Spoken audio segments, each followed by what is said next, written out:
कम से कम उन पैरामीटर्स को मैच करना चाहिए जहाँ दुनिया हमें चाहती है पहुँच जाए, या हमारा भारत वहाँ पहुँचना चाहता है।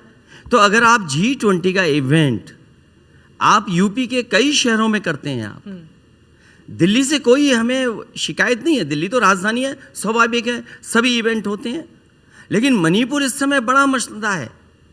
अगर आप ये कहते हैं कि हमारा देश में एक प्रदेश बिल्कुल ठीक है, खुशहाल है, तो वहाँ क्यों G20 इवेंट नहीं हो रहा?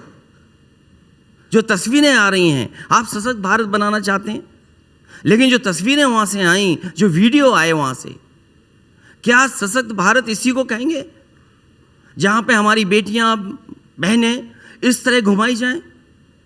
आप किधर, कौन सा जीडीपी चाहते हैं? आप आंकड़ों वाला जीडीपी चाहते हैं आप, या कौन सी तस्वीर आप दिखाना चाहते हैं? इसलिए मणिपुर में मैं कहूँगा, दिल्ली में तो हो अच्छी बात है, अगर इतने बड़े राष्ट्र के और देश को विकसित करने के लिए देश डेवलप्ड कंट्रियों में शामिल हो जाए तो नॉर्थ ईस्ट क्यों छूट जाएगा? नॉर्थ ईस्ट का हिस्सा भी, वहाँ भी इवेंट हो, इससे अच्छा हो। मणिपुर के मुद्दे पर आप लोग अविश्वास प्रस्ताव सरकार के खिलाफ लेकर आए, चर्चा भी हुई सदन में, गृह मंत्री ने पहले, बाद में प्रधानमंत्री ने इस पर विस्तार से अपनी बात रखी। क्या उससे विपक्षी इंडिया आप लोग संतुष्ट नहीं हैं? देखिए, इंडिया एक गठबंधन का हिस्सा है, क्योंकि G20 हो रहा है और G20 में 2 G, बाकी सब जीरो हैं। 2 ही लोग हैं वहां पर, G2, बाकी सब जीरो हैं वहां पर। कौन G2? आप भी जानते हैं, हम भी जानते हैं, सब जानते हैं, और हम तो यूपी के नेताओं से सुनते हैं ये बातें। इसलिए वहां तो केवल G2 हैं, बाकी तो सब जीरो हैं। और फिर जहां तक G20 हो रहा है, तो कम से कम आपके चैनल को भारतीय जनता पार्टी का पब्लिक इंटरेक्टिव कोई प्रोग्राम हो जिसमें G20 भाजपा का भी हो। कुछ सवाल छोड़ दिए जाएं कि भाजपा के घपले,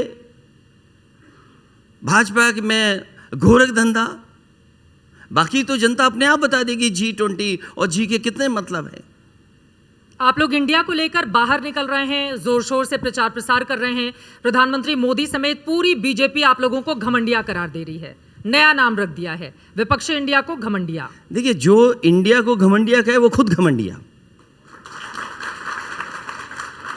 और इंडिया के साथ पीडीए है, ये ना भूलें पीडीए क्या है। इंडिया के साथ पीडीए, मैं तो आपसे कहूंगा कि आपने तो एक चैनल चलाया यूपी तक, बिहार तक, आपको एक चैनल चलाना चाहिए इंडिया आज तक। कम से कम वो बातें तो आए जो इंडिया चाहता है। आप तस्वीरों में G20 में आप लिखते हैं कि पूरी धरती हमारा एक परिवार है।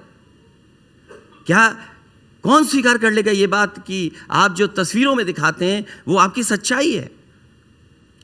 आप जिस आज तक चैनल पर इस वक्त बैठे हुए हैं वो इंडिया का सर्वश्रेष्ठ चैनल है, और हमारा आज तक यूट्यूब चैनल दुनिया का सबसे बड़ा चैनल है। तो आप इस लिहाज से इसको छोड़ सकते हैं कि हम जो भी मुद्दे होते हैं, चाहे आपसे जुड़े हुए, सत्ता पक्ष से जुड़े हुए, वो लोगों तक पहुंचाते हैं। लेकिन एक और सवाल, अब मुझे पता है बार बार आप मणिपुर का जिक्र कर रहे हैं, मणिपुर को लेकर सरकार को घेरिए, लेकिन इंडिया को लेकर प्रधानमंत्री मोदी की ओर से यह कहा गया है कि तुष्टीकरण, परिवारवाद और भ्रष्टाचार, इन 3 मुद्दों ने आप लोगों को एक प्लेटफॉर्म पर लाकर खड़ा कर दिया है।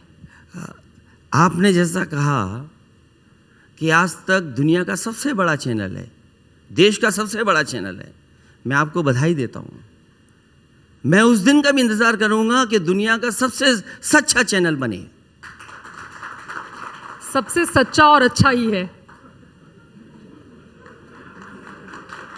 तभी मैं देखता हूं कि यूट्यूबर्स की जो व्यूशिप है वो न जाने कहां पहुंच रही है।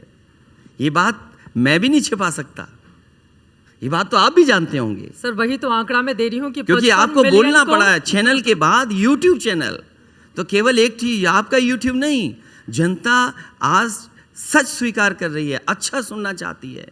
तो कई यूट्यूब चैनल शायद बड़े बड़े चैनलों से ज़्यादा उनके सब्सक्राइबर्स हैं आज।